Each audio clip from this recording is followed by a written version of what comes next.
Let me show you something. This is the world map. And this is Rome. What if I told you that from here to here, it's 6,400 kilometers. But from here to here, which only looks like half the size, is 7,200. The continent of Africa has been shown smaller than it actually is. What if I told you that Greenland was only this size? Or Russia was this size? Or the US and Canada were much smaller? You know what? This is the real map. Look at Sweden, Finland, and Norway. They're much smaller now. Or Greenland is tiny. Maybe it wasn't practical, but it seems unfair towards Africa. Why haven't we been told this in school?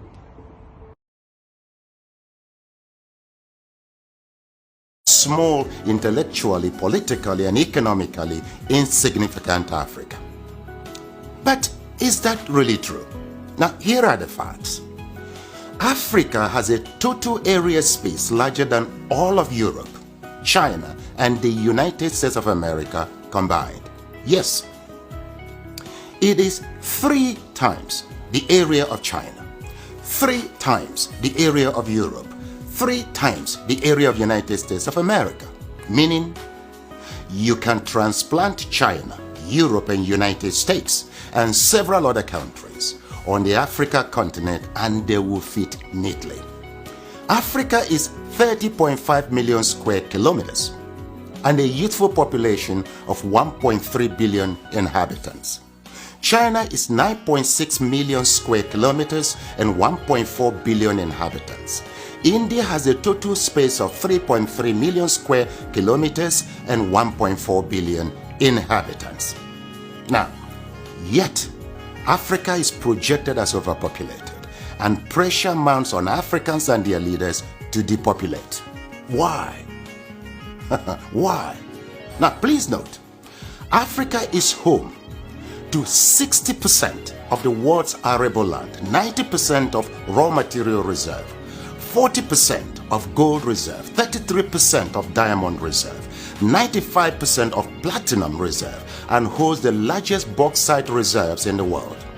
Of course, in addition to manganese, woods, uranium, crude oil, and others. Yet, the continent is touted as the poverty capital of the world and ripe for depopulation. The question is, why? Well, President Jacques Chirac of France provides an illuminating insight. He said, "We bled Africa for 4.5 centuries. We looted their raw materials, then we told lies that the Africans are good for nothing. In the name of religion, we destroyed their culture.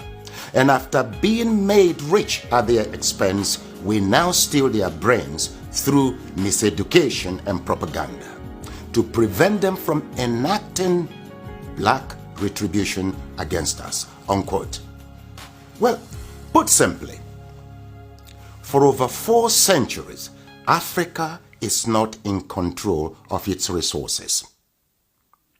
Look, a 2016 study of Africa by the NGO called War on Want reveals that 101 companies, mostly British, control $305 billion worth of platinum, $276 billion worth of oil, and $216 billion worth of coal at 2016 market prices.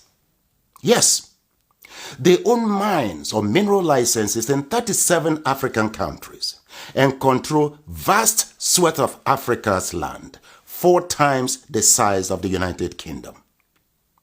Now look, Africa subsidizes the rest of the world by $32 billion annually. A 2017 report by Global Justice Now and other groups estimates that $161.6 billion enter into Africa, while $202.9 billion leave Africa almost every year. For example, in 2017, Africa received a total of $19.7 billion in aid, but paid back $18 billion in debt repayments. Debt burden is killing Africa. African governments have borrowed between 25 and 75% of their GDP, but with little or nothing to show for it. Africans in the diasporas remit not less than $32 billion annually, but multinational companies siphon $32.4 billion in profits and illicit financial outflows. Look, an estimated $29 billion are stolen via illegal logging, fishing and poaching annually. How can any continent, country or people accumulate and sustain wealth, growth and prosperity with such statistics? That's a great question. Well, look, hopefully, now you know your Africa better. Edmund Mbiaka once wrote, "Peace of mind always comes with knowing who you truly are, where you currently stand, where you positively need to be, and strongly believing in its possibility." Africa needs to control its resources, no doubt. For productive, patriotic, and effective leadership, we need our best and ablest citizens with fortified character in local, state, and federal governments. This must be given utmost consideration in upcoming elections across Africa.